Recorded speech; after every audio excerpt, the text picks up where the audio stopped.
Now, crucifixion already is the worst type of death. But Jesus' own was the worst. Because in the history of the Romans, you don't scourge a man and crucify him. If you scourge a man, scourging was enough. You let him go. If you crucify a man, then you don't scourge him.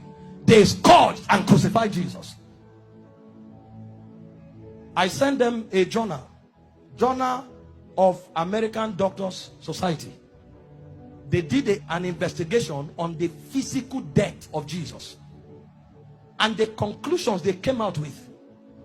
And I'll tell them to project the link on our handles. Go and download it and read it. These are not Christians. These are scholars. They decided to study the physical death of Jesus. What they came up with. I only came with the pictures to show you, to give you an idea. Show me the picture where they tied him to the stick to scourge him. The way they did it was they carried a fat tree, planted it, and locked your hand so that you can't shake. That means when they are scourging you, you can't turn. And they stripped you naked when they scourged you. The cane they used to whip you, they attach bones and metals to it. So anytime they wipe you, it pulled off your skin. There were records that said they whipped somebody like that and the thing tore the intestine and things came out. Somebody else was scourged like that. The whole back was peeled off. They saw bones. That's how the thing enters. They whip you and tear your skin. So every time they wipe you, if they pull it, your skin comes out. So that when they finish beating you, because of the volume of fluid you will lose, you will die of taste.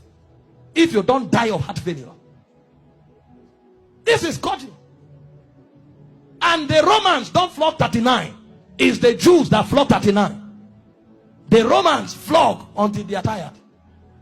So the people beating you, they will beat you until they faint. When they finish scourging you like this, if life remains in you, then mercy spoke for you.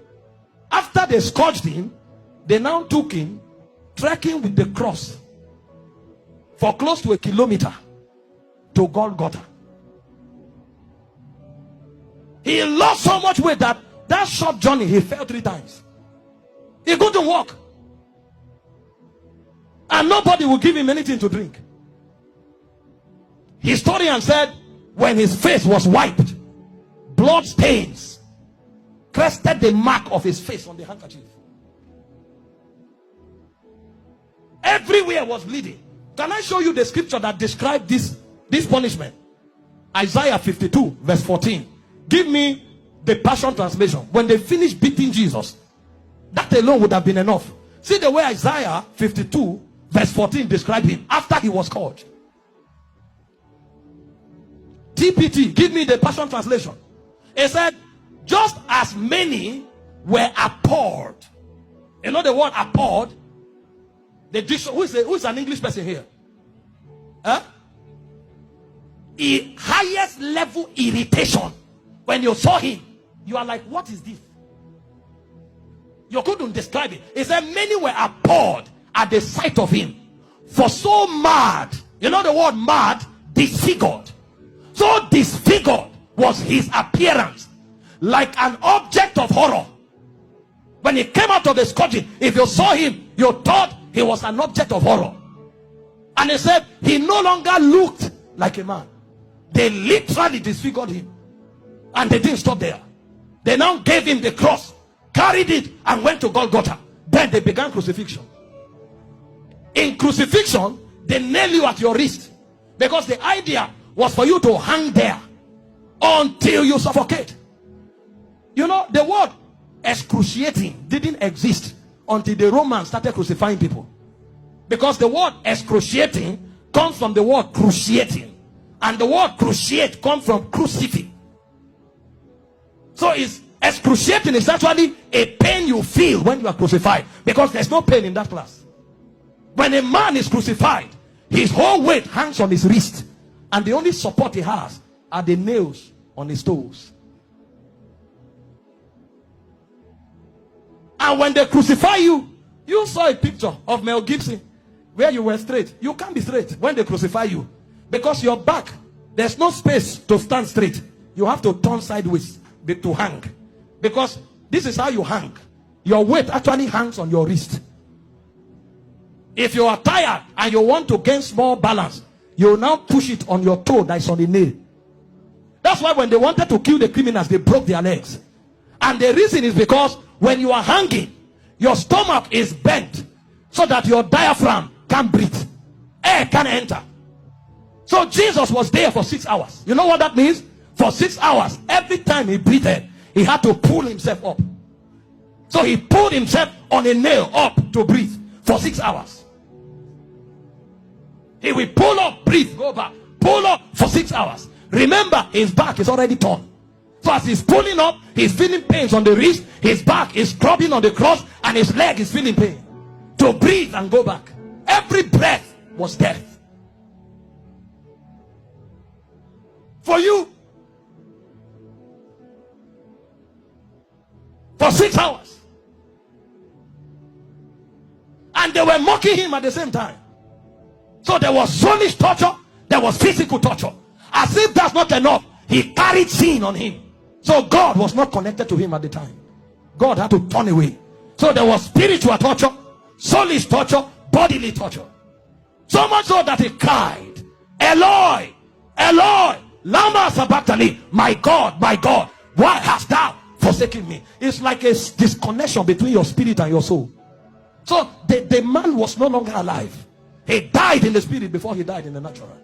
The level of pain.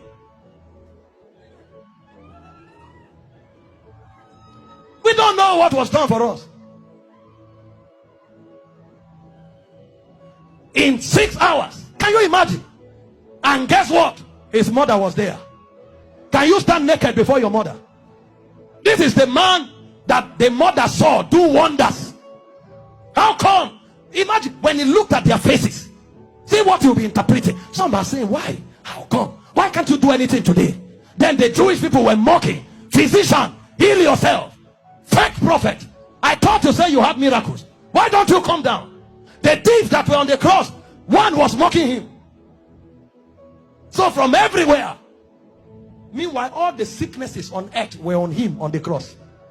You have cancer, you say it's painful. He had cancer, diabetes, hepatitis, all that day at the zenith.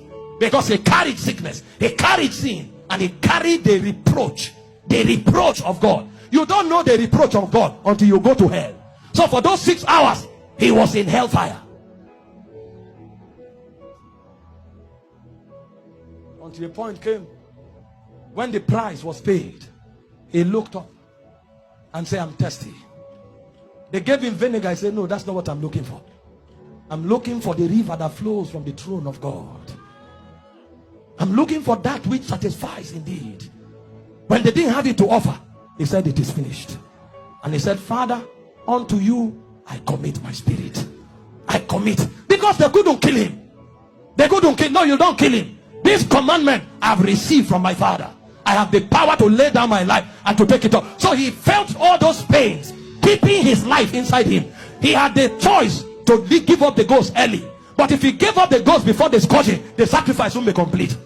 That's where it is more painful. He had the power to say, no, now I depart. But he kept his life and suffered the pain. From the scourging, to the shame, to the reproach, to the embarrassment, to the flogging, to the crucifixion, until he checked and saw that the sacrifice was complete. Because he had the choice of letting you go to hell or of keeping you while he stays in hell. He chose to stay in hell.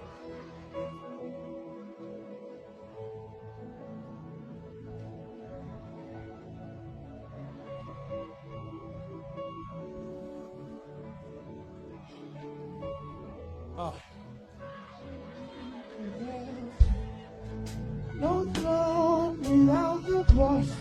There's no sacrifice without your blood. All this you did for me. No me without you.